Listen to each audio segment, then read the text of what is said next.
I definitely think that's kind of from a personal planning perspective, I think, especially if you're young, it makes sense to, it makes sense to potentially not buy right now, not buy. Now, you do get the leverage on real estate. You're putting 20% down, but I got to tell you, it's like you want leverage. You can get leverage on Bitcoin too. You know what I mean? You can buy 2x the amount of Bitcoin that you have. I just think real estate's the loser here, and so I think you have to figure out how can you increase your lifestyle without increasing the amount of dollars you're forking out for cars and boats, if you're so inclined. And the boats are the worst, right? They're by far the worst, right? Like there's no worse investment than a boat. It's setting money on fire, straight up. It's pretty much setting money on. I mean, I think arguably jet planes are worse than boats. You show them your hardware wallet, and or maybe move it to some place where you can, it's custody, like, I don't know, River or somebody like that, right? Part of it, or Fidelity Digital Assets or something, right? So that you're not just saying, hey, this is my ledger guy, like, it's mine, get an account with your name on it. You know what I mean? Yeah, absolutely. But and then I think we're getting to the point where you're going to be able to live on that. I think you're going to people will treat you like a first-class human being if you've got a bunch of Bitcoin. I really think we're getting to that point. I just feel like the smart move is to rent a little bit longer. Just resist the temptation.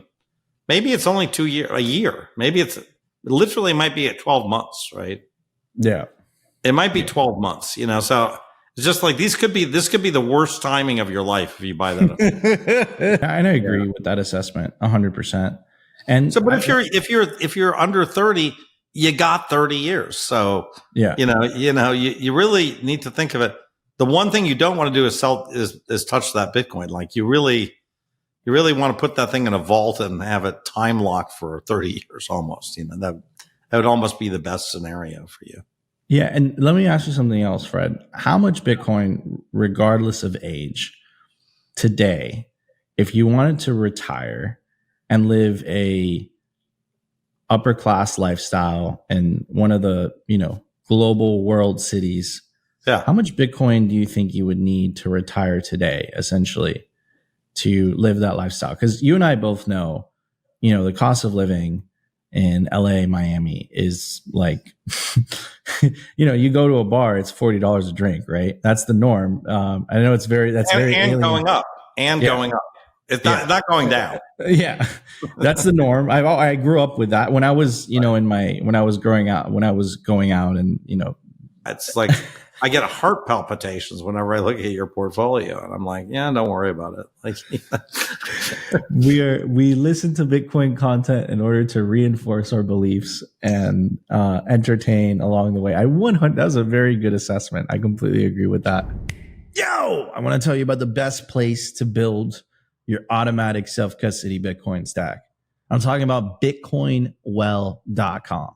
What makes BitcoinWell.com different is that it's a completely non-custodial platform, meaning as soon as you buy Bitcoin and the funds clear, it goes straight to your self-custody Bitcoin wallet address. And that perfectly aligns with the Simply Bitcoin ethos of the separation of money and state. Support Bitcoin on-ramps that are self-custody by default. To get started, go to BitcoinWell.com today. It takes 2 to 5 minutes to sign up. And bada bing, bada boom, you're ready to. If it was 200,000, I'd be very happy. If it was 500,000, I'd be very happy. It doesn't matter to me, right?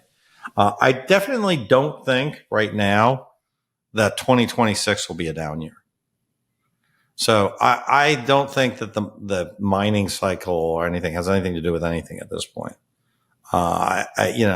We are at the tail end of that mining argument, where what the miners did mattered.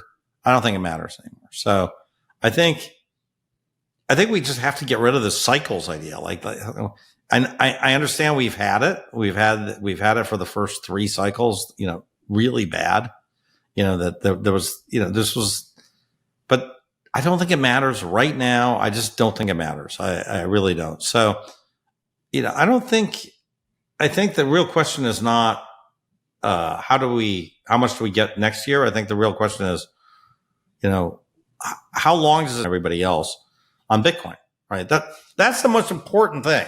Like, let's end the crusade on Bitcoin against Bitcoin and Bitcoiners, right? Let's stop that. And yeah, if you want to, if we can buy some more Bitcoin, great. We don't need to do it right now. I don't think that's needed. There's so much money out there that it will just naturally come it'll raise the price naturally. And so, and I also, in a way, I don't want to blow off top either. I actually don't want one, Okay. because blow off tops usually are followed by nuclear winters, and I don't know, like, I don't want another 2022 or a 2018. I'd rather have just a mild, correction like we had when the Germans sold their Bitcoin. Yeah. Down to this money that's in real estate, that's in bonds, that's in overpriced stocks. And they don't have enough allocation. They have no allocation to Bitcoin. So to me, it's like a complete and utter inevitability that happens. But, these people are very, very, as they're very, very, we're still at the point where they're bad mouthing Bitcoin. They're like, yeah, maybe not really an asset. There's no intrinsic value. So it may take a little longer than 1 year for them to completely come to, but I don't think it's going to take longer than 5 years. I think, to me, the horse race started a year ago with the ETF. Yes. Because before the ETF, like, you're some wealthy guy in Miami, right? S&P, whether it's IBET or SPY or the Vanguard one, everybody has. You don't find an investor who does not have some allocation to the Standard & Poor's. That's it. Everybody does, right? And I think 10 years from now, every single investor will have some IBIT. Every single one will have, and it's not going to be 0.1%. It's going to be 5%, that'll be the norm. So Fred, let me ask you something. And by the way, I completely agree with you. And the reason I agree with you is because the Bitcoin is going to outperform the S&P. So it's inevitable that people, if you're an investor, you want exposure to that. Now, my question to you, okay, something like that, you're going to get a lot more money the second year. But if you do it for 2 years in a row, then people are just going to be like, okay, give this guy all our money. That's the human psychology, right? Like, of course, that's the way things work. And so I think, people are going to look at the audited results of IBIT. They're not going to look at what Bitcoin did before IBIT. They're going to look at what happened after the ETF came out, after they could finally buy it. They could first buy it. And that's it. So I think we're in for a very long ride, a really long ride. And that's the main thing I want to say is, like, you've been in Bitcoin a long time.